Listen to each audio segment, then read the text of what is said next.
All right, so office leases. So we own a fair amount of office buildings and we've been pretty successful at the office space.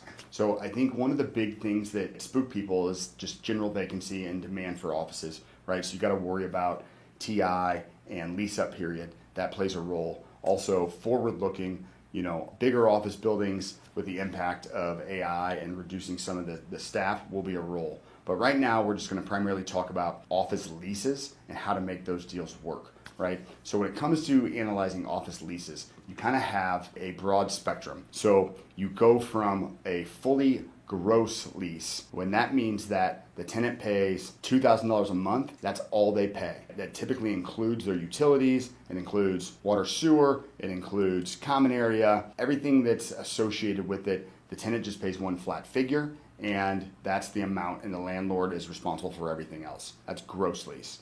On the other end of the spectrum is a triple net lease. That means that the landlord or the tenant pays for everything. So the tenant pays rent, they pay real estate taxes, insurance, utilities, any kind of structural pieces that are necessary of the property. HVAC goes out, they're responsible for it. Roof issue, they're responsible for it. Tenant's responsibility for all repairs that are associated with that property. So those are the ends of the spectrum. And then there's lots of room in the middle for additional leases. So if we start back at gross, where the tenant only pays one fee and the landlord's responsible for everything. Coming in from that, you have what's called modified gross. Modified gross lease is when there is a set lease rate, and then there's what's called a base year. So right now, if we did a new lease today, it's 2025, their base year would be 2025. So if the real estate taxes on that building are $10,000 and the insurance on that building are $5,000, well, any increase in future years, the tenant would be responsible for their pro rata share.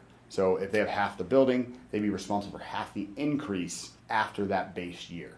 So if in 2026, real estate taxes go to $20,000, well, there'd be a $10,000 difference between those 2 years. The tenant has half of the building, they'd be responsible for $5,000 in additional payment, including in their rent. So that's a big piece, right? That's modified gross. Modified gross, base year, any increase past that base year, the tenant's responsible for their portion of that increase. After that, you start running into more of what's called a net lease, where the tenant is responsible for all of the expense associated with that space, but it's primarily related to just real estate taxes, insurance, common area fees, and utilities. So they pay the rent and they're responsible for either paying those expenses directly or their pro rata share of the increased expenses.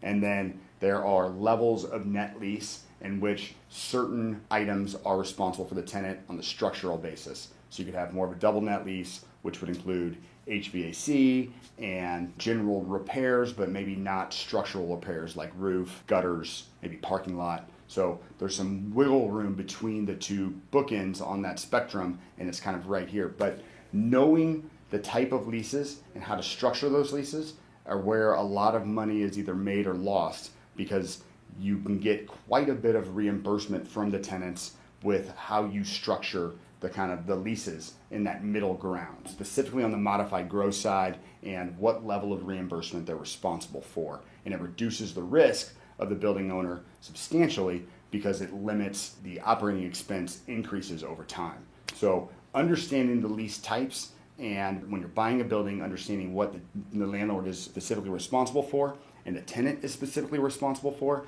and setting up your procedures so that you are getting all of the reimbursements that you are due from the tenant is critical to maximizing the value of the building.